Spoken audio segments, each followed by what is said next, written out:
Hello and good day. Today we're honored to present a research titled Teaching and Learning Immersive Technology in Education Sciences. Authors of the paper are Lana Francesca Dreiman and Zinta Zali de Sope. We are a team of researchers working at the University of Latvia, Faculty of Pedagogy, Psychology and Art. Our research was conducted as a case study analysis of teaching and learning immersive technology in the field of education sciences at a university master's level course. In our paper, we analyzed teaching approaches and learner experiences during 2 consecutive course years in order to formulate the conclusions which we hope could be applicable in the field of education sciences and potentially more broadly across the disciplines.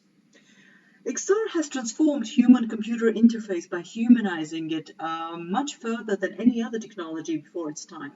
This shift in turn demands that higher education, especially in education sciences, adapt to these changes and provide programs and courses where future specialists and researchers in fields such as technology-enhanced learning, education technology solutions, and applications can gain their expertise and qualifications.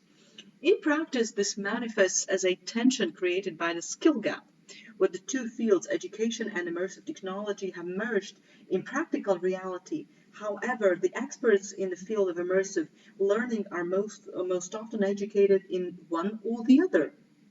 The postgraduate course titled Virtual and Augmented Reality Technology for Education, explored in our study, was introduced as an elective course in 2021 as part of a completely new Masters of Science program at the University of Latvia. The course was taught for 2 consecutive years during the spring semester of 21 and 22 in very different circumstances due to the COVID-19 lockdown in 21.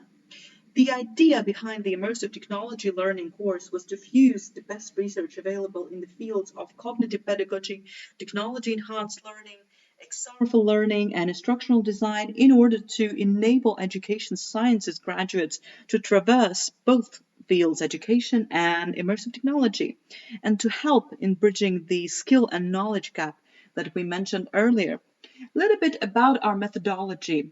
It consisted of 2 main blocks where we analyzed teaching approaches and learner experiences. In 21 and 22, we gathered 125 anonymous student reflections and analyzed them using qualitative content analysis in order to highlight and analyze the trends as well as unique topical issues that arose from the surveyed data. A little bit more about the approaches that were used for the course.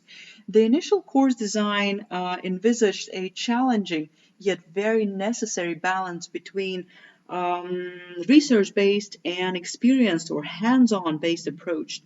A dedicated immersive technology lab was developed for the course.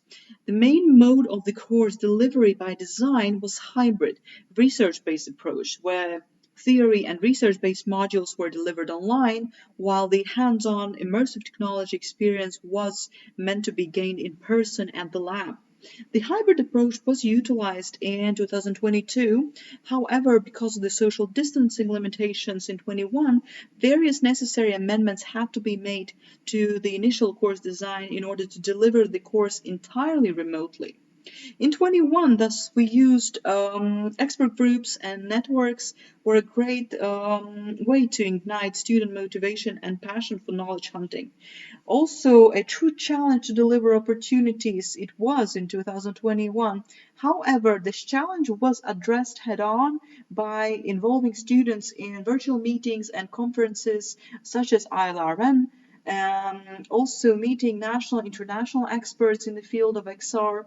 However, in 22, practical in-person learning, including getting acquainted with a variety of hardware, options and content software, doing group projects and meeting guest speakers, set an intensive yet interesting pace.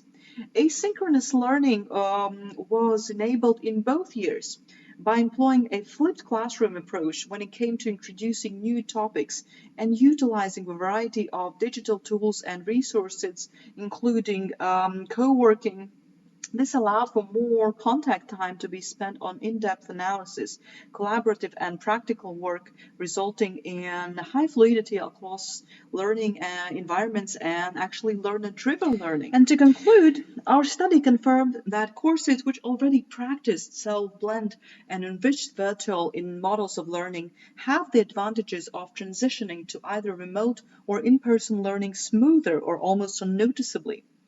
Also, the hybrid approach in 22 emphasized the importance of practical experience and devoted time to testing and experimentation was highly valued by students.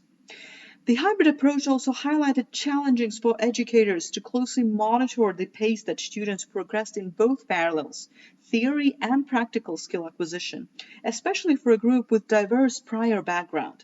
And finally, a hybrid approach led to students being highly motivated to learn new skills and experiment, whilst the remote approach provided more structured research-based learning, resulting in better theory acquisition, analytic, and academic writing skills.